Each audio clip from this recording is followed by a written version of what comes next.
Hello, what's going on, everybody, and welcome to the Ascending Films podcast. It crashed again. I am half of your host, Alex Pinero. And I'm the shorter half of your host, Maximilian Boobin. What up, y'all? Yo, yo, yo. It's good to be back, and now we're on video. What's going on, everybody? It's good to see you, good to smell you, good to hear you. I refuse to look at myself. That's okay. I mean, that's why he's facing this way. You can only get the profile. You don't get it all. No. It's only on his OnlyFans. You get full bovin. On this podcast, you only get half. Full bovin. You got to get the full bovin effect. That sounds like it could be a trend. You want the full bovin or half? Hashtag full bovin effect. It's one of those things where you get a coffee high and then you spiral into multitasking. This is my madness. What's going on, everybody? Welcome to episode 3. We have been super busy as a studio, as a team, just doing a lot of stuff after we released our last film, Replica, and I hope you've seen it. And if you've not seen it, go to the YouTube page for Ascending Films and check it out. It's free, and right now we're sitting well over 1.3 thousand views. Woo! That's not 13,000. That's 1,300. Sorry. Woo! Yo, when you sent me that, there's a certain point. I don't care about views. I just care about us getting like the next project started and finishing it. And then when you sent me that, I swear to God, I almost drove off the road. Oh yeah. I was super hyped about it. Yeah. I saw one person disliked it too, and I was like, good. I want you to talk shit. I mean, there's always going to be like shitty comments, and there's a few like dumb comments on there, but you know what? Any publicity is good publicity, whether it's bad or good, whatever. Yeah, but I'd rather there be like one person who doesn't like it, because then it's just it kind of actually seems fake when you just see all likes and you're like, oh yeah, and then no, I need a dislike to balance it out. I need this to be properly scaled. Yeah, I don't like seeing all positive comments because it's just like, all right, it's all your friends, or it's like family. Oh, like a networking group. Look at this, you're so talented with your YouTubies. You know what's funny is that I used to when I first started like doing acting and stuff, that would be like my family always commenting on stuff, and I would always feel like bad about it, but it's stupid. It's just like support is support. You know what I mean? But it's like, oh, you're embarrassing me, Titi. No, the worst is when I was in high school doing my stop motions, my friends would find my stop motions and they were so shitty, and then they would play them, and there was a girl who I had a huge crush on, and she saw the first attempt I did at stop motion with the Gundam, and you could see the tape and stuff, and you could see the Sharpie drawn streets and whatnot. It was so embarrassing because somebody put it up on a smartboard, and I was like, please God, kill me in the spot right now. Oh man. And then because they were talking so much shit, that actually fired me up more to go home that weekend and try another stop motion. And like after that, they progressively got better and better and better, and I was like, you know what, a little bit of like that push is all you need sometimes. Was it like a stop motion of you confessing like your love for Clarissa? If I was a Gundam, yeah. Right. Like you have those two Gundams fight it out, and at the end they just do like a heart with each arm. Like they just formulate one arm. No, her name wasn't Clarissa. Will you go out either. with me? No. When I actually got a chance to ask my prom date out, that was even a bigger shit show. But it was like super fast paced. I walked by her in the hallway and I looked at her. I was like, "Hey, you want to come with me to the prom? Cool, bye." And so it's funny how it's like either two spectrums. Well, actually no, it's 3 spectrums. Either you don't have a prom date, or it's like you're super nervous about it and like you sweat and profusely, or you're like the third one, like a savage. It's like, yo, bitch, you coming with me to prom? I don't give a fuck. My mom was so disappointed in my pick. She's like, "Why the fuck you pick her? It could have been somebody else. There were so many other people you could have picked, and you had to pick her." And I was like, yeah. Well, at least you had a date. I had a few friends who just went by themselves, and I was like, that's the worst option possible. I had to chauffeur my brother for his date, and then we were watching his friend get arrested. Not arrested, but the cops stopped him, and they're like, "Do you have any liquor in your car, sir?" Nah. And they popped open the back, and it was pretty much like an entire bar. Yeah. So, no liquor in your car, son? It's that WandaVision meme, where it's just like, yeah, there's no liquor, officer. By the way, there's liquor too. There's fucking screech and there's smoke in the cop's face. Oh man, but Yo, so what did we do last month? Remind me. Yeah, so because everything is kind of blurring. Everything's kind of fuzzy. Like what For have you me been right doing? now, I feel like Edward Norton in Fight Club, where everything just starts kind of like blurring. Just blends it in. You feel Yeah. like you think Brad Pitt's talking to you. There's a tank top version of me running around. Oh, you Wolverine. Yeah, Okay. and he's like starting up different cults in different cities. Okay. Cause like my lack of sleep right now. Yeah, so like I said, the last episode we were coming fresh up Replica, which you should watch for free, and we had just came off our last production, which was Latinx Rebels. It's a different kind of production. We're always going to be making stuff in order to put on YouTube for our followers to see for free. But you know, all these things cost money and time. So this project, Latinx Rebels, we're actually pushing it for it to be in festivals. We want to get a lot more exposure on the productions itself, our cast and crew, the people that we work with, and just taking bigger leaps and bounds, and having higher standards for, you know, some of the stuff we do. As much as we want all you guys to see what we're doing, it's also important for us to expand and push ourselves beyond the boundaries that we know. Yeah, I think we realized after we did 2 skits, you and I looked at each other and we're like, is this really what we want to keep doing? Is skits, or do we really like want to take that leap next? Cause you know, skits are fun. You get together with your friends, you put together something fun, it gets the creative juices flowing. But you know, if you're really serious about what? I feel personally attacked. No, Because I was doing skits for years on my YouTube channel. No, but you know, when we're working with so many talented individuals, No, I like, get it, yeah. I think the time comes for coming together and starting to take the next step in the creative movement in terms of, you know, what you want to do. Oh, am I far away from the mic? Yeah, it's okay. Oh, to me it all sounds loud. Yeah, because I can see your levels, and so I'm like, oh, it's gonna be mumbly. Oh, well, I mumble in general, so that's gonna be a huge problem. That's all right. But pretty much, just to sum it all up, like, yeah, we had to start doing more short films eventually, and I think you and I both realized that. Yeah, I mean, we have, you know, a lot of ambition when it comes to the productions. Oh, you think? Yeah. Always taking on more than we can chew, but we swallow it. Hey yo. Oh my God, I lost my train of thought at the worst time possible. So we were gonna talk about what went down with this last month of production. Right. So yeah, oh my God, the past few months just been nonstop working on getting everything right, because it's a different frame of mind, creating something that you want people to see and creating something that you want the world to see, and to be kind of examined in a more professional lens, you know, because when you put a project into festivals, it's more of like a friendly competition of like artistic creativity, because you're up against all these different people from, you know, different parts of the world. And I implore you, if you have never seen like indie short films or like indie films in general, you'll see these are the movies that you don't see advertisements for. Like, they're not your you know, Batmans, they're not your Godzillas, they're like little films about like little things. But what we do as Ascending Films is we don't just tell like a story about, oh, a guy, he goes to a deli and then, you know, he gets robbed and then he finds his way back. It's like Replica was about like this universe where 2 scientists create like these robotic beings, and then, you know, there's a whole backstory with like it's pretty fleshed out. It's like each story has some kind of fleshed out universe. Yeah, because it's always a great opportunity to eventually go back to that story. It's like, okay, we need to make something. Why don't we go back to the Replica universe or the Gundam Ascension universe and see what we can do there? Because I've even spoken to Zach a couple of times. Zach is the person who played Miguel in Ascension, if you guys don't know.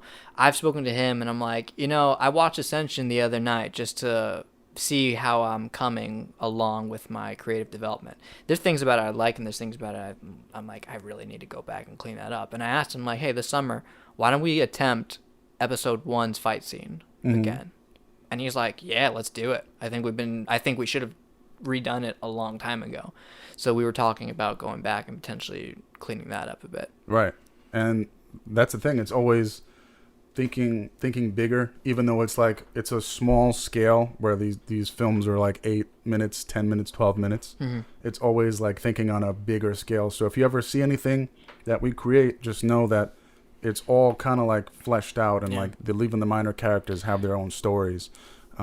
Like with Replica, like, you know, Dr. Knox, and he worked with Dr. Wiley, and he was incarcerated, and Cobra is like a guy that a mercenary that he hired to do the bidding for him, but you don't really know that, but it's there. Like the actors, they do that work, and we tell them when we direct them, like, okay, this is what is going on, and this is what happens next. And, you know, remember when we did Latinx Rebels, we were telling people about, like, I don't want to tell about the story, but like the ending and like how it came about, and they're like, oh shit. Yeah. And I love that. I love it because it fills the blanks that, you know, that have the audience kind of thinking about and theorizing, like, okay, I get it, what they're doing, connecting the pieces together. What do you think the toughest thing about this last project we worked on was? Wow. Because we could go on about what was so easy, but I think the people want to know, and so they can take this bit of information and run it with their project. Like, what do you think the toughest thing that we faced was? The toughest thing? Oh man, that's rough. I would say that one of the toughest things was trying to. It's always like towards the tail end of the pre-production and getting into production, because even though this is with, like, specifically towards indie productions, because with large scale productions you have 300 people working on it. Yeah. But I'm saying you prepare for months for a project to go down, but it's that last week and last few days where you're just scrambling for everything to be like this. Yeah. You know, it's like 5 fingers and you're trying to bring it into a fist and have everything tight and clean, and the story's good, and you're like, okay, this wardrobe, nope, let's change the glasses to goggles. Yeah. Nope, let's change your hair from like frizzy to curly. La frizzy. It's like, and then we're like, no, fuck it, frizzy. And it's just those last minute decisions are always the hardest, because you have to think on your toes, and you have to go from one decision immediately to the next decision. Mm-hmm. So the hardest part is being in that, like, mentally preparing for what you have to decide, and then actually making the decision so that the next actor can be like, oh, but what about me? And then the PA can be like, what about this light? And, you know, it's like, all right, I thought about this. I want you to do that. Mm-hmm. You know what I mean? Yeah. No, I remember the week prior, you had a lot on your plate in terms of planning it. And the other thing that people don't even realize, because they're so focused on their own personal tasks, but at the end of the day, like, production team is a team, it's a unit. Mm-hmm. And you were very stressed out about the story, and like we had spoken about it, and I had to reassure you, it's like, block all that shit out right now, because it's like game mode, and I had to give you like the talk. Oh man, should we talk about this? should we talk about my mental breakdown? No, it's more about, you know, just reassuring your partners on your team that, listen, don't be discouraged. We have a path planned out. We're gonna take that course, and we're gonna buckle down and get it done.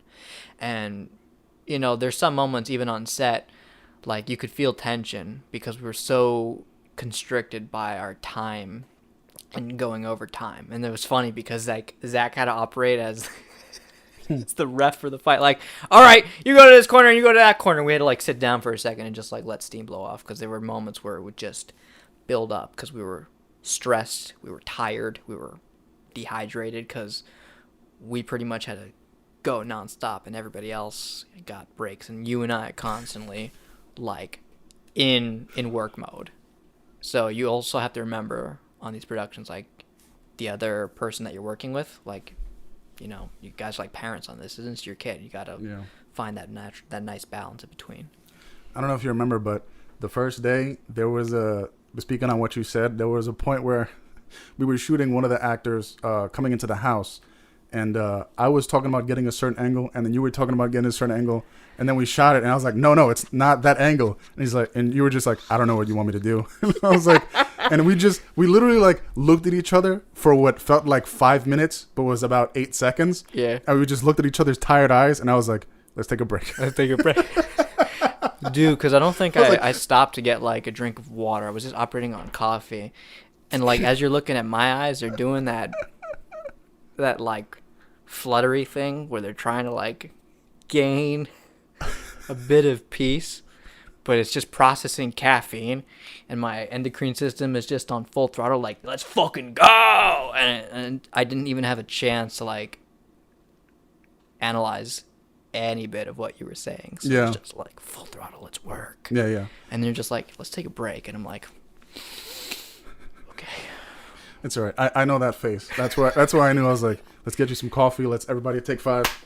But Dude, when because we're doing a lot more projects with more special effects, I started to realize I know what I want to see, but I don't know if the actors know what right, I see. right. Because like twice I was trying to explain, so this is how this effect's going to go down. And they're like, well, what if it's like, no. And then at some point I was like, you know what? Let's take 5. Oh yeah.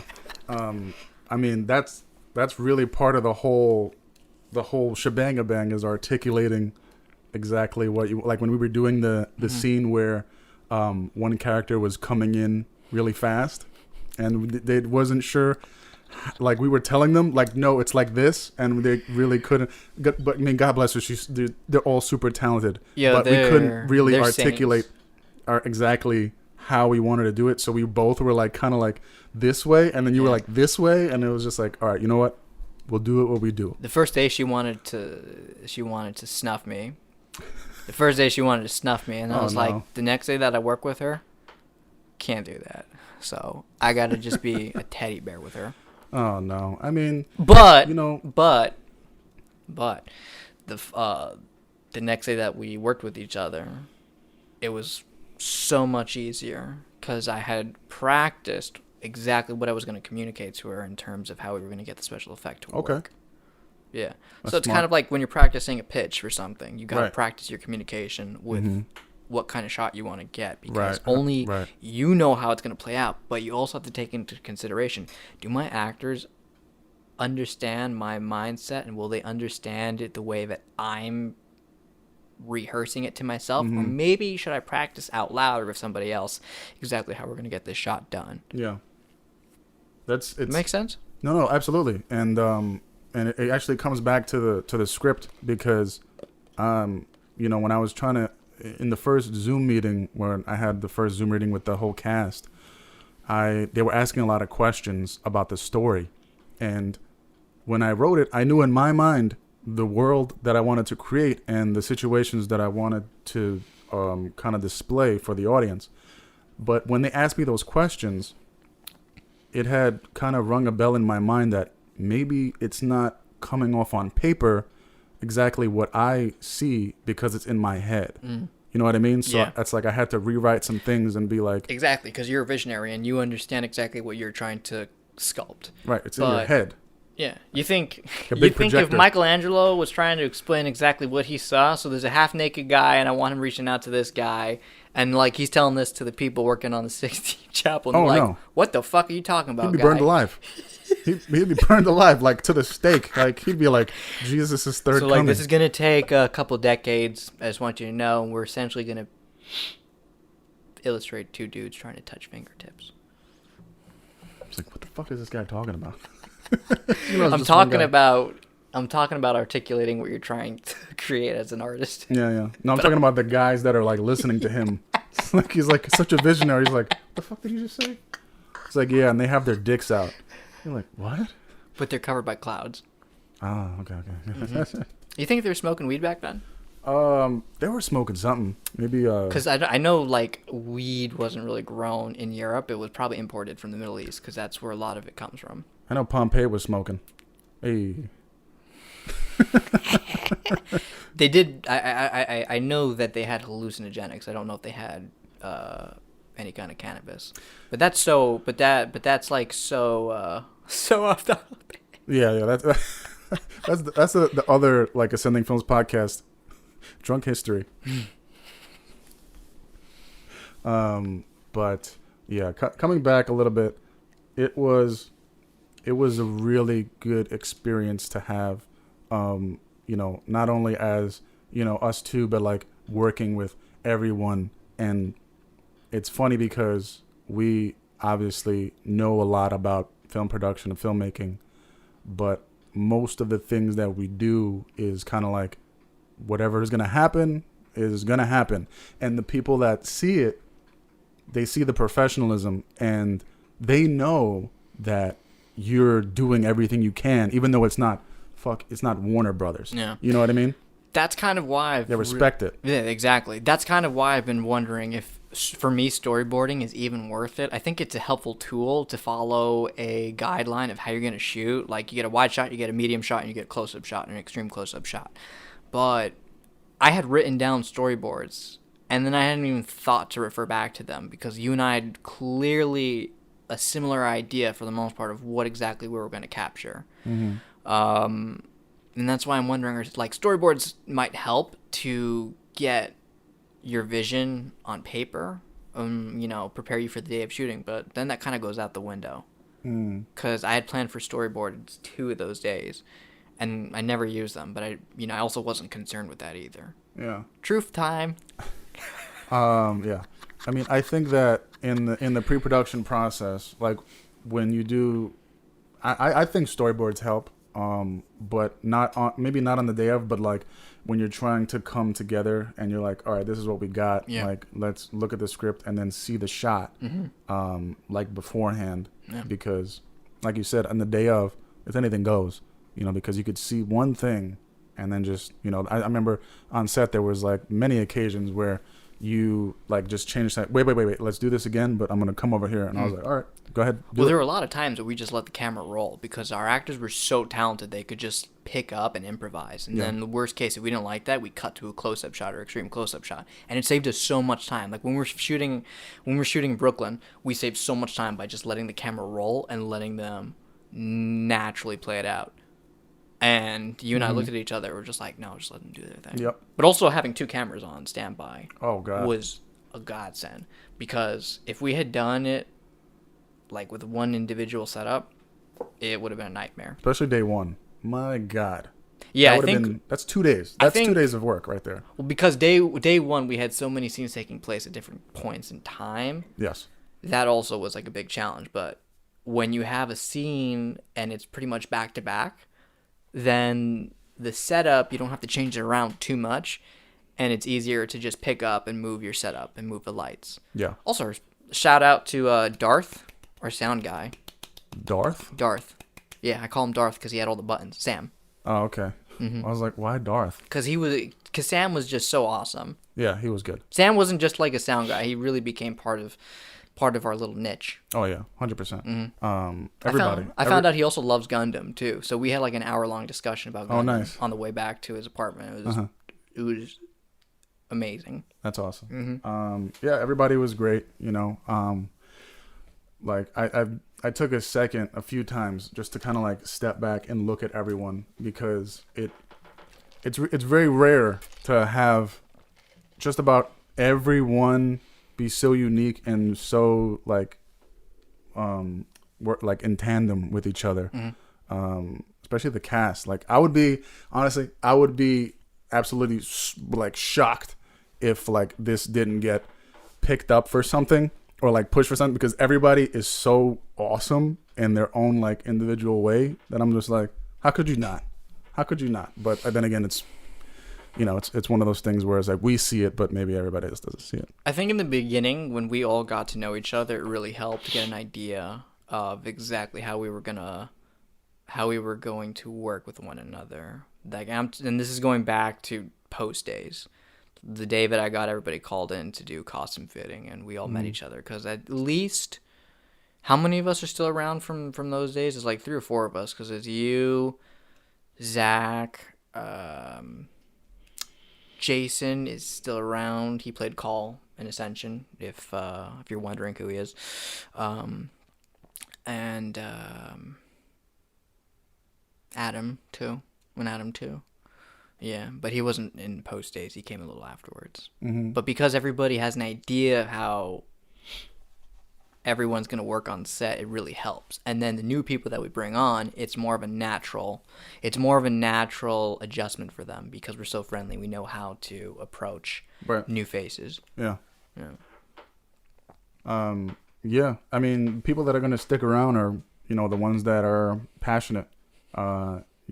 There's those people that, like I said before, that respect the ideas, not necessarily the execution, but just the ambition of what you're going for, are usually the ones that will stick around or always like keep in contact because they see like these are two dudes really trying to fucking groundbreak a lot of things. It's not like some like skit channel. Yeah. It's creating art. I'm not disrespecting your skits, Alex. You're looking at me when you say skit. Like burning a hole through him. I was like, oh, let me at him, Joe Rogan. Let me at him. No, it's not even about that.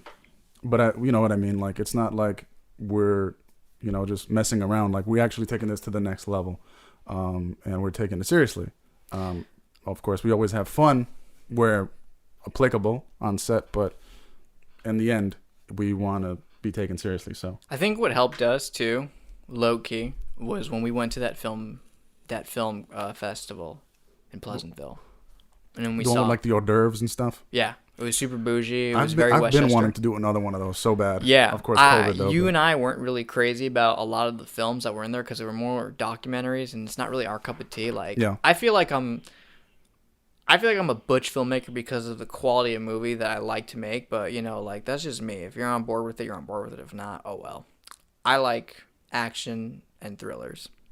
What are you gonna do? Yeah. But going to festivals like that is how you meet other people and get a nice new flavor added into your mix. Yeah. But oh, you held that up. No, go ahead. Oh no, do you want me to take a pull of the jewel? Is that what you were offering? No, I'm good, thank you. No. I'd rather have weed. Share the cancer. Oh my God forbid. No, fuck, I lost my train of thought. You were talking about the festival and how it's good and yeah, no, it was good because like I don't know necessarily if that was our niche of people, but we got to see a built-up community and a complex where people were gathering. It was like the mecca for Westchester filmmakers, which is really cool. I'd like that. I'd like something for us, for the tri-state area, because we work with a lot of people within New York, Jersey, and Connecticut. Yeah. Massachusetts and Pennsylvania, too. Like that one dude that came out from Pennsylvania for the movie. Yes. Jesus. Yeah. Jesus. That was awesome, and we had such great chemistry with him. Yeah, people came from Pennsylvania, New Jersey, upstate, New York, out to Brooklyn, Long Island. That was Nazir, right? Yes. That dude was tight, man. He was cool. Yeah. That goes to show that certain people, they understand the vision. And, even me as an actor, when, I don't really do a lot of like small scale projects anymore, but sometimes I'll make an exception because the script is just sounds so awesome. Yeah.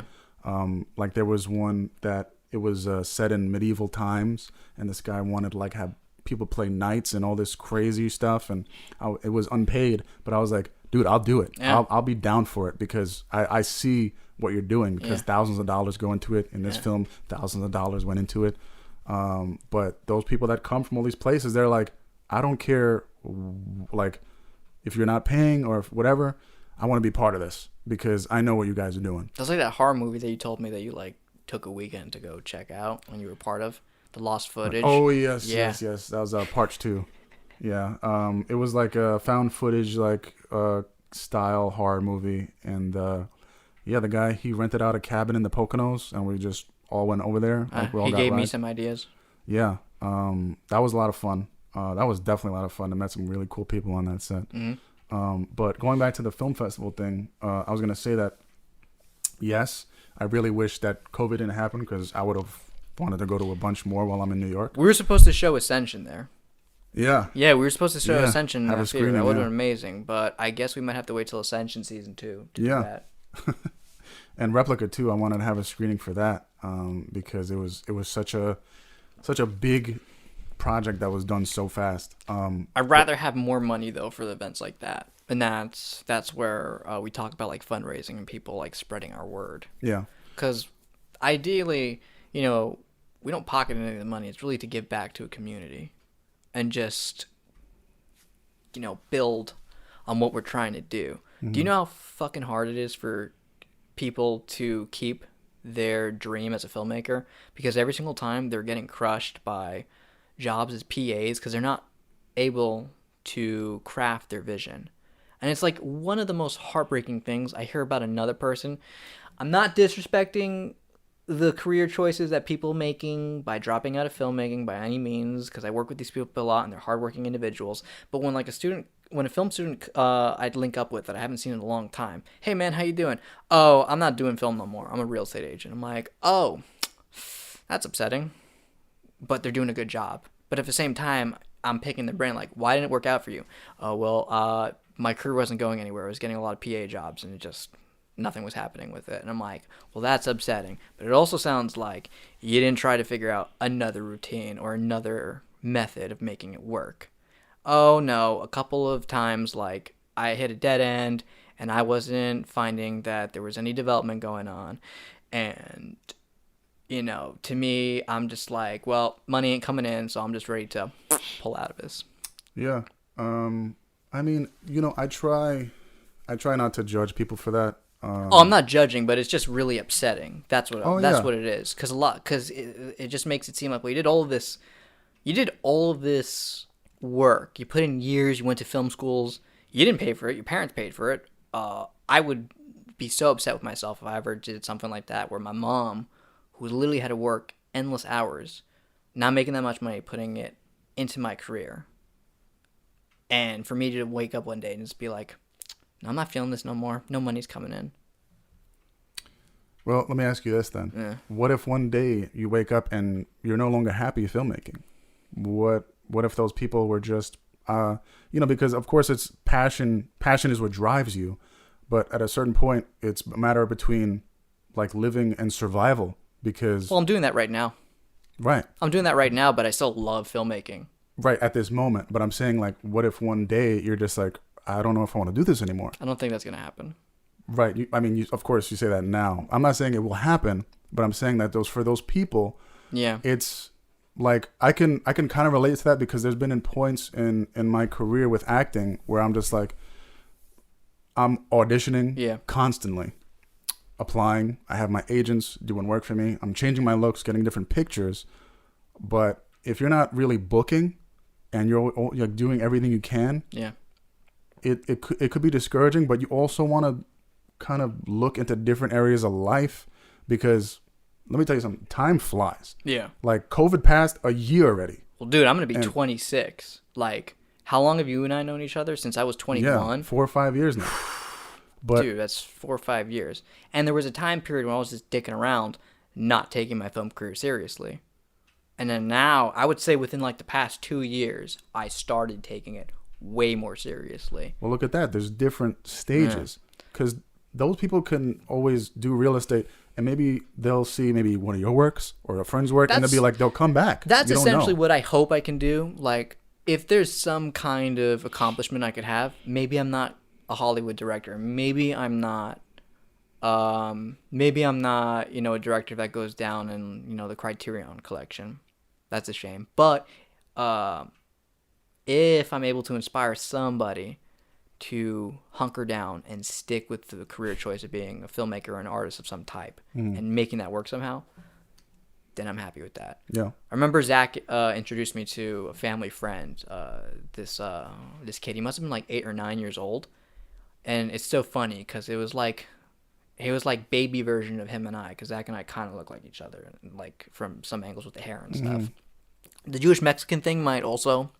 Yeah, I think that has a lot to do with it. Maybe. I think God just sprinkled a little bit. But the kid saw Ascension. He was just like, dude, I'm so fired up about what you guys are going to do next. And he was like giving ideas. And then he told Zach eventually, hey, I want to be a filmmaker because of what you guys did. And I'm like, dude, I heard that. And I like choked up. Oh, yeah. I thought that was the nicest thing anybody's ever said. There's some 8-year-old telling me this, and I was like 22 at the time, and I thought it was one of the nicest things I ever heard. Dude, my nephew, my brother's son, who like literally is a mini me. Like it's a joke in the family where it's just like this is my son because he literally looks like me when I was a teenager, and he's actually big into film. And I remember one time my mom was talking to me because she talks to my brother all the time, and I was like, yeah, I saw like his stuff on Instagram because he has like really cool stuff that he's doing, like he's going to college for it and all that. I think he's like 19, 20. And my mom was just like, "Oh, do you saw the films?" I was like, "Yeah, it's dope." He's like, "Do you know why he's doing that?" I was like, "No." It's like, "Well, because he said that you inspired him to do that. Like you seeing your stuff made him want to do film and video." And I was like, "What? I'm just doing stuff." You know what I mean? It's not like I mean, it's good to motivate people, like you said, but to kind of hear that is kind of like, well, who am I? You know what I mean? Like, who are you? Like, we're just guys doing stuff. And it's definitely like really, really humbling to really hear stuff like that. I think what also had a huge impact on me to like change this mindset wasn't just hearing that, because I heard that a long time ago. I've talked to you about my cousin who's the kayaker, the whitewater rafter, right? I don't believe so. Okay, at least so for the sake of the podcast. My cousin Sammy is a whitewater rafter, and he's a wild man. Like he's lived on the road, for the past 2-3 years. I might be butchering this because we haven't seen each other in a long time, and when I saw him, it was just like more of the hype. Like I haven't seen you in so long, but he pretty much has dedicated his whole life to whitewater rafting because he's madly in love with outdoor adventure. It is something that you look at him and you can tell like, oh, you're a wild child. So he understands that it might not be ideal for everybody else, like the type of lifestyle that everybody else would pick, but the way that he's crafted his life is ideal for the career that he wants. And he pretty much has now found a community where it's now his home. He's like found a place to like permanently live and teach kayaking. And what they're doing down there is amazing because they built a community around kayaking and they're teaching people how to kayak. And he looked at me because at the time I was kind of like, I mean, this is like when the pandemic had made filmmaking come to a standstill. Yeah. And I was working some kind of nonsense job to just bring money in. And he saw like, it's kind of like hit or miss with it. And he told me, it's just like, dude, there'd be times where it sucks.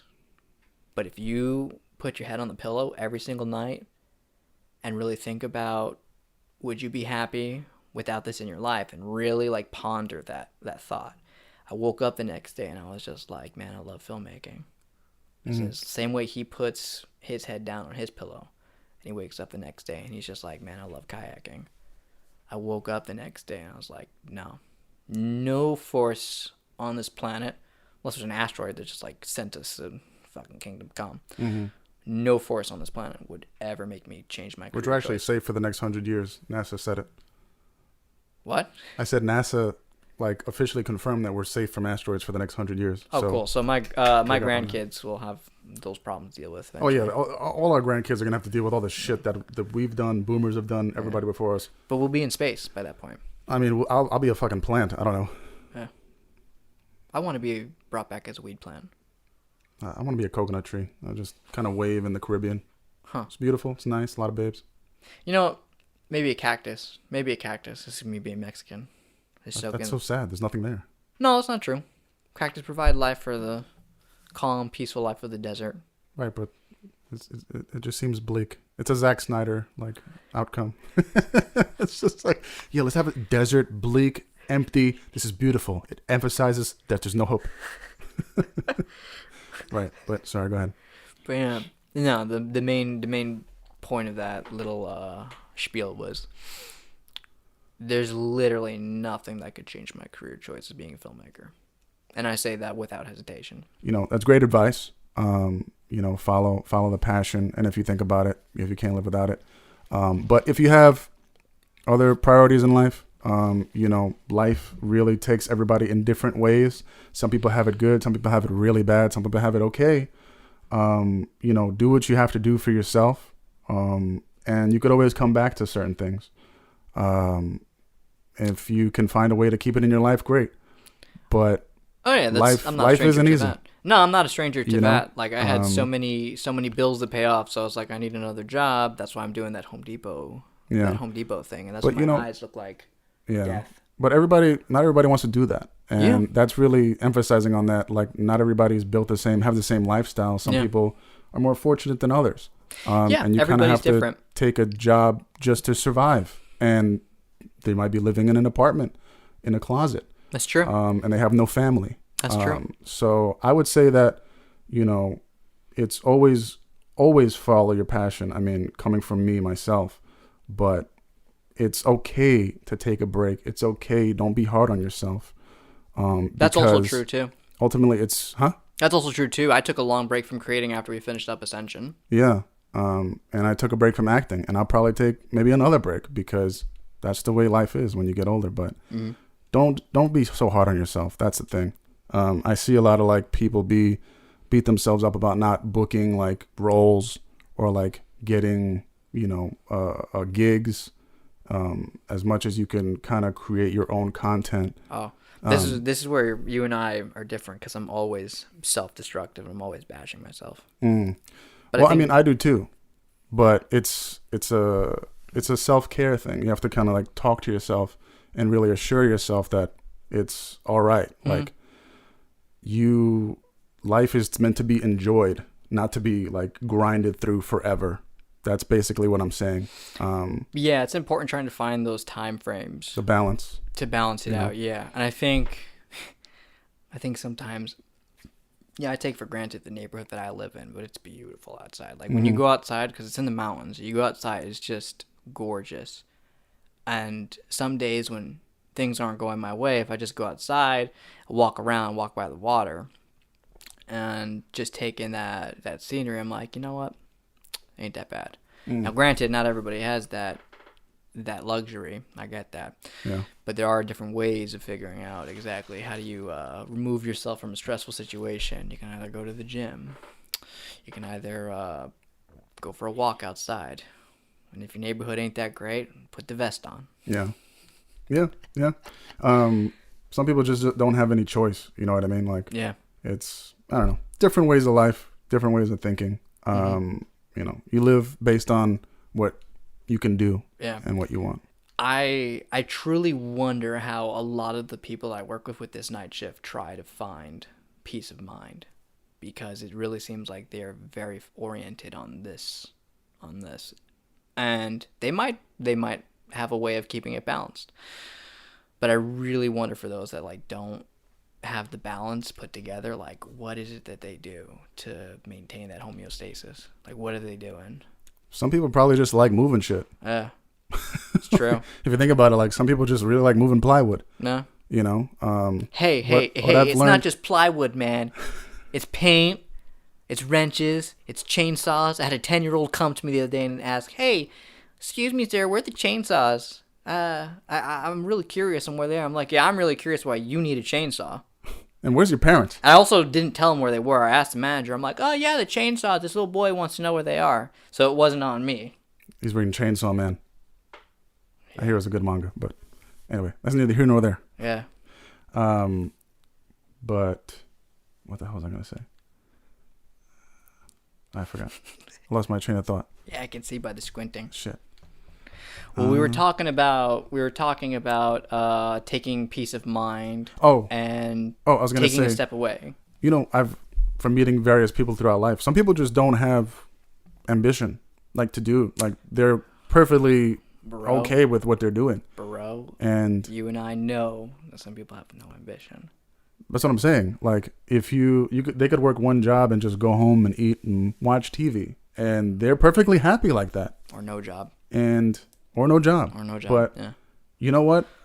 I'm like, at times I'm insanely envious, because those type of people can be just happy with a meal and a job, and then just that's life. Yeah, and it's true. Be 100% themselves, like not be sad or depressed. They're just like, I'm just living, bro. And if they're a great time, you want them to be around you too, because you also, like, I found that it's super important to have your friends that you're like very work oriented with, but then also having the friends that that humanize you a bit more, that get you enjoying and loving life. Mm-hmm.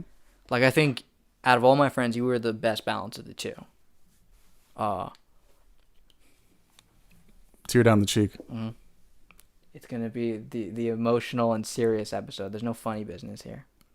Well, if you want to hear the rest of the episode, donate on Patreon for the emotional aspect of presenting films. And then we also have an OnlyFans for the super emotional bit. Oh, that's the crazy shit. We're gonna get extras in here.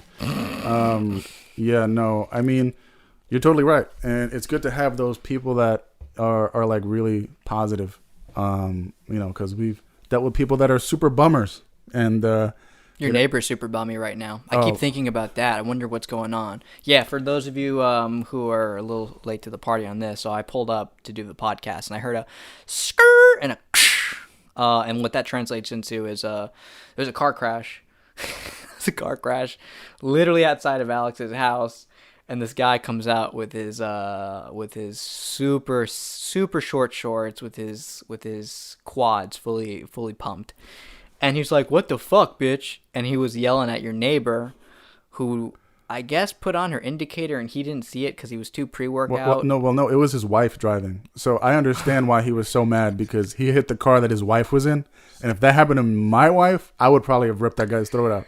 And the way he was talking to him was just like, "No, it's your fault. It's your fault." It's Oh like, my God. And then he looked at me, and I'm knocking on the door. And I'm texting you like, "Alex, please let me in." Because they're looking at me like I'm a witness. I'm like, I'm on 4.5 hours of sleep. I didn't see dick. Bro, there was one time when me and my ex were going to the grocery store, and she took her car and I took my car. And we were in the parking lot, and I turned to go park the car, and she turned, and some guy pulled out and just like full throttle just smashed the side of her car.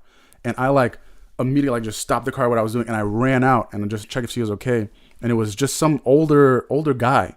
And I like went up to the window, and I was just, oh my God, dude, I was livid, like rabid Wolverine, like, what the, for the sake of the podcast, I was like, what the fuck is your problem? What are you doing? He was just looking at me with the hands on the wheel, like just like kind of staring. And I wanted to just grab him and bring him out. But I know like in this area, there's everybody like loves lawsuits. There's cameras So everywhere. Was your your neighbor asked you, was your camera on? And I was just like, I don't live here, dog. Dude, I understand. Like, it's just like, for people that you care about, it's like, are you insane? Like, I will crush you.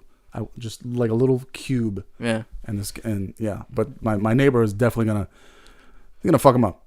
That happened to me. In Miami. I can't go into too much detail about the story, but essentially the same thing happened where someone tried to come in to the room.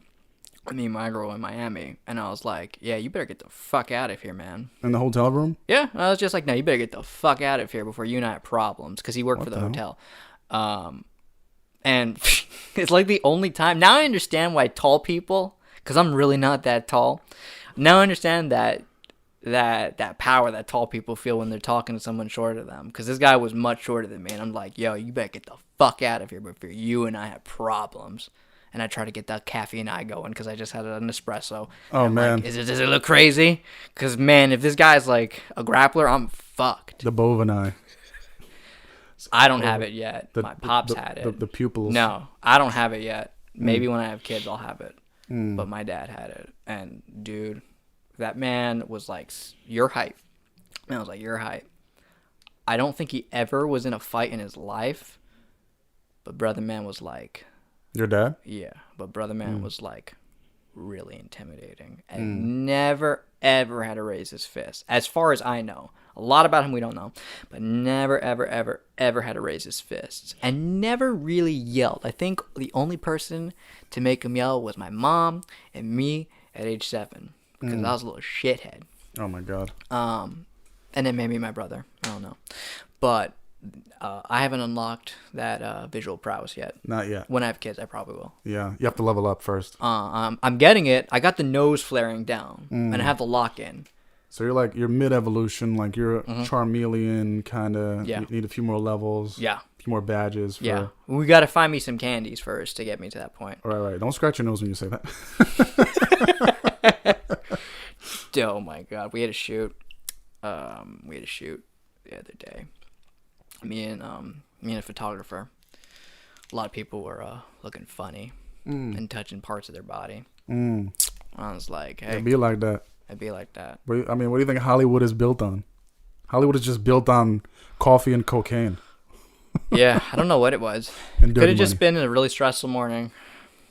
Yeah, I hear you. Yeah. I hear you, I brother. won't say names because Nah, you don't want to incriminate people. You never know where this podcast is gonna go. get some views. Yeah, you know what I mean. Let's get that 1K. You know, if we get 1K on this podcast, bro, I will be ecstatic if we could do that. If you have a brand that you're trying to get exposure for, we would love to talk about sponsorship. Oh hell yeah, we love that. I mean, we're working right now on getting our own merchandise, you know, and putting it out there. You know, What would you guys like to see? What kind of odd swag you guys think would look fresh? I'm not gonna bring back dope. That's dead in the water. I listened to the first podcast when we said dope. I think we had a count. I said it about 15 times. I'm like, nope, that shit's not coming back. Yeah, I don't remember saying it, but I do. Say No, dope a I lot. had a count. I counted it. I was like, how many times? Because I didn't want to sound too redundant. I mean, today. I don't remember. I don't think. No. you said it today. We didn't. We did it twice.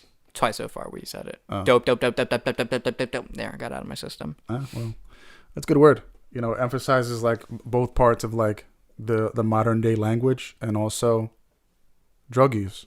So it's like it's addictive, like what that is.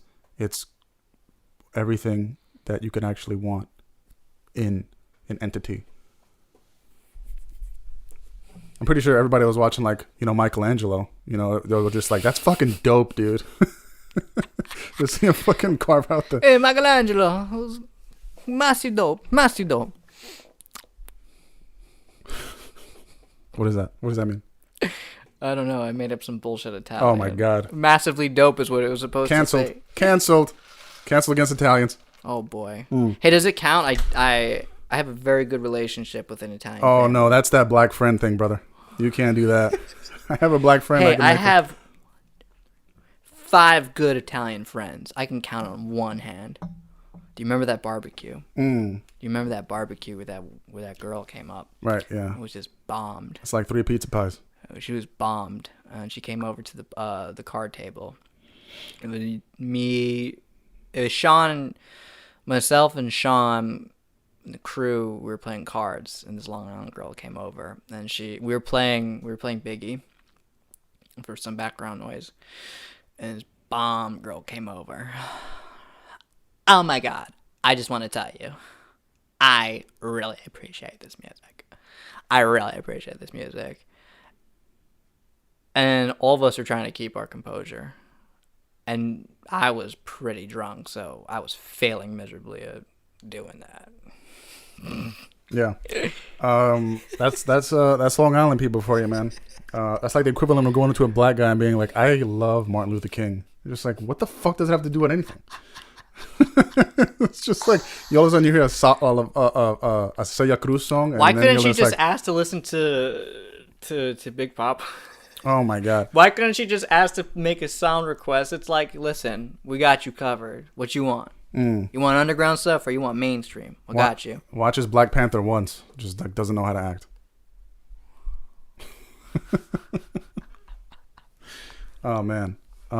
But yeah, so we actually have another production coming up, which, you know, we'll put that up on our YouTube channels as well. There's two coming. There's two coming. Yeah, so keep a lookout on the YouTube channels for that. You know, that'll be freemium for you guys to indulge on. Don't ask us when this last project we just worked on is coming out, because Yeah, I don't foresee it coming out for a while, because when it comes to putting things up for festivals, it really can't be put out for public, and it's automatically disqualified. well, right now it's kind of weird too, because there are no public festivals; they're virtual, and I don't know. I'd rather the experience and euphoria of a festival be there in like the present. You know what I'm saying?